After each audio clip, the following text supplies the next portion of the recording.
کیا آپ کے پٹھے اکڑ جاتے ہیں، جس کو ہم لوگ کہتے ہیں کہ کرل پڑ گیا، آپ کے مسلز کریمپس ہوتے ہیں، تو آپ جاننا چاہتی ہیں کہ کیوں ہوتا ہے، اس کی کیا ریزنز ہیں، کیا ٹریٹمنٹ ہے؟ تو یہ ساری باتیں آج کی ویڈیو میں ڈسکس ہوں گی، تو ویڈیو کو کمپلیٹ دیکھیں۔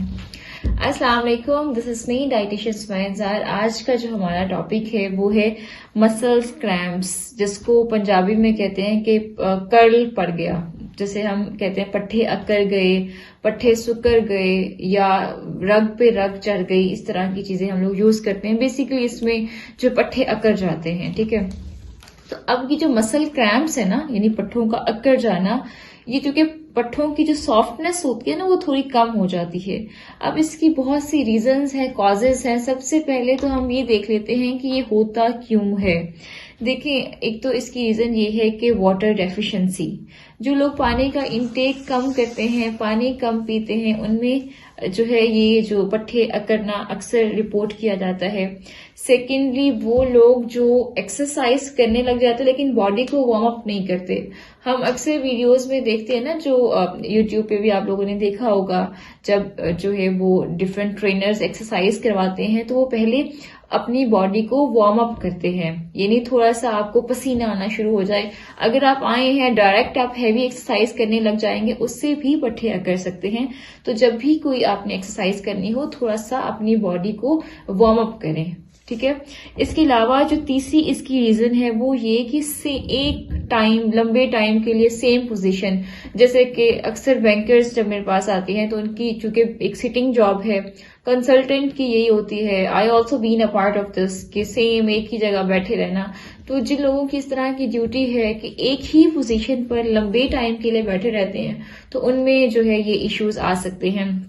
اس کے علاوہ الیکٹرولائٹ ڈیفیشنسی کی وجہ سے، یعنی کہ آپ بہت کام کر رہے ہیں، پسینہ سے جو آپ کی جسم کی نمکیات ہیں وہ نکل رہی ہیں اور آپ کچھ انٹیک نہیں کر رہے، تو اس پہ یہ نمکیات کی کمی کی وجہ سے، یعنی الیکٹرولائٹ ڈیفیشنسی کی وجہ سے بھی آپ کے یہ جو پٹھے اکڑنے کا مسئلہ ہو سکتا ہے۔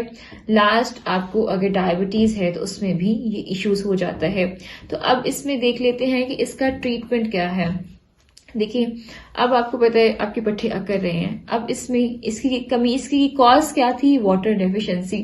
تو obviously اس کے ٹریٹمنٹ میں آپ نے پانی کا انٹیک بڑھا دیں، ٹھیک ہے۔ ایک تو ٹریٹمنٹ ہو گیا، آپ نے پانی کا انٹیک بڑھا دینا ہے۔ دوسرا یہ کہ جو بھی زیادہ تر جو مسئلہ آتا ہے نا، وہ جو ہماری جو ٹانگ ہے اس کی جو پیچھے والا ایک سافٹ جو ہمارا گوشت ہوتا ہے، وہاں پہ زیادہ تر لوگوں کو مسئلہ آتا ہے۔ پھر کسی کو تھائز میں بھی آ جاتا ہے، گردن اکڑ جاتی ہے، بازو اکڑ جاتے ہیں۔ تو بہرحال جس ایریا میں بھی آپ کی جو آپ کا مسلز اکڑے ہیں، یعنی مسلز کریمپس ہوئے ہیں، آپ اس کو تھوڑا سلائٹلی موو کریں، یعنی تھوڑا آگے پیچھے کریں، اس مسل کو تھوڑا آہستہ آہستہ موو کریں، ٹھیک ہے۔ اس کے بعد پھر آپ یہ کریں کہ گرم جو پانی ہے، ابلتا ہوا پانی، گرم پانی، اس میں آپ ٹاول رکھ دیں اور پھر اس کو نچوڑ لیں ٹاول کو، اور پھر اس مسلز پہ آپ نے جو ہے لپیٹ دینا ہے، یعنی کہ اپنی باڈی کو تھوڑا سا ہیٹ اپ کرنا ہے۔ اس سے آپ دیکھیں گے بہت جلدی آپ کو اسی ٹائم انشاءاللہ فائدہ ہو جائے گا۔ اب اس کے بعد جو ہے ایک اور اس میں ٹریٹمنٹ ہے کہ آپ نے گرم تیل، جو جیسے سرسوں کا تیل ہو گیا، یا جیسے تارا میرا جو ایک کروا تیل ہوتا ہے وہ ہو سکتا ہے، اور آلیو آئل ہو سکتا ہے۔ بہرحال ان میں سے کوئی بھی آپ کے پاس تیل ہے، جیسے سرسوں کا تیل تو ہر گھر میں موجود ہوتا ہے، تو آپ نے سرسوں کا تیل تھوڑا گرم کرنا ہے اور اس کا مساج کرنا ہے جس جگہ پہ بھی آپ کو کریمپ ہوا ہے۔ تو اس طرح آپ اس سے بھی فوری طور پہ آپ کو نجات ہو سکتی ہے۔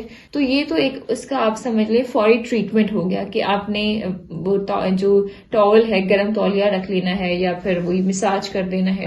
اب اس کے علاوہ جو اس کی لانگ ٹرم ٹریٹمنٹ ہے کہ آپ کو یہ مسئلہ ہو ہی نہ، یعنی کہ آپ اس کو ٹریٹ کریں، ایک تو میڈیکیشنز ہوتی ہے۔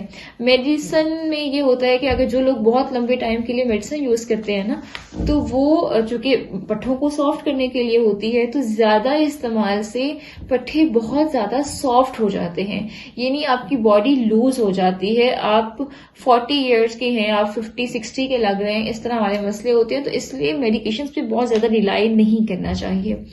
تو اب اس میں آپ یہ کریں، ایک تو آپ نے کرنا ہے کہ اپنی ڈائٹ میں اینٹی آکسیڈنٹ کا جو ہے وہ انٹیک کریں. اینٹی آکسیڈنٹ جیسے بیریز ہو گیا، گرین ٹی ہوگی، ڈارک چاکلیٹ وغیرہ، جو بھی اینٹی آکسیڈنٹ فوڈز ہیں وہ تھوڑے آپ زیادہ لینا شروع کر دیں. اس کے علاوہ وائٹامن ڈی اور کیلشیم والے جو فوڈس ہیں جیسے جو ہمارا ملک ہو گیا، اس کے علاوہ دہی ہو گئی، باقی جو اس کی چیزیں ہیں وہ آپ ڈرائی فروٹس وغیرہ، لیفی جو ہماری ہرے پتوں والی سبزیاں ہیں تو آپ لینا شروع کر دیں. یعنی کہ اینٹی آکسیڈنٹ والے فوڈ، وائٹامن ڈی اور کیلشیم والے فوڈ کا انٹیک بڑھا دیں اپنی ڈائٹ میں. اچھا، اس میں آپ نے یہ کرنا ہے کہ جو فینیگریک سیڈز ہیں، جو میتھی دانہ ہے، اس کو آپ پسوا لیں اور پھر اس کا 1 چمچ رات میں 1 گلاس پانی میں آپ ڈال کے رکھ دیں، صبح وہ پانی آپ پی لیں. ٹھیک ہے، تو یہ بھی کیا جا سکتا ہے فینیگریک سیڈز.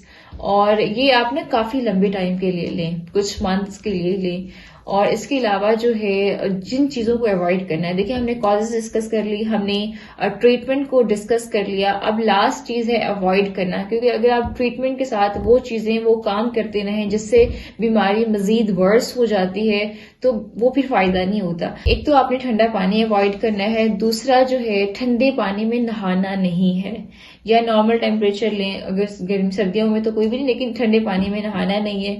جو جوسز ہیں، جو آرٹیفیشل جوسز ہیں، وہ آپ اس کو اوائڈ کریں. جو ڈبوں والے اکثر ہم لوگ استعمال کر رہے ہوتے ہیں جوسز، اس کو اوائڈ کرنا ہے. اس کے علاوہ کھٹی چیزیں جو ہیں وہ اوائڈ کرنی ہے. اور اس کے علاوہ جو ہے وہ جو میڈیکیشنز ہیں ان پہ بھی ریلائی نہ کریں. تو بیسکلی یہ کچھ چیزیں ہیں جو کہ آپ نے اوائڈ کرنی ہے، اور کچھ جو اس میں میجرمنٹس ہیں جو آپ نے لینے ہیں. تو اس کو کرتے ہوئے جو مسلز کریمپس ہیں، جو کہ بہت زیادہ جن کا ویٹ بڑھ جاتا ہے یا پھر ایج زیادہ ہو جاتی ہے، پھر اکثر یہ ایشوز آ رہے ہوتے ہیں، تو بہتر ہوتا ہے کہ انسان ٹائم سے پہلے اپنی ڈائٹ کو بہتر کر لے تاکہ یہ والے جو مسئلے ہیں ان سے نپٹا جا سکے. تو یہ آج کی ویڈیو ہے. مزید کوئی کوشچن ہے تو آپ کمنٹ سیکشن میں پوچھ سکتے ہیں. Until then, be healthy, be productive.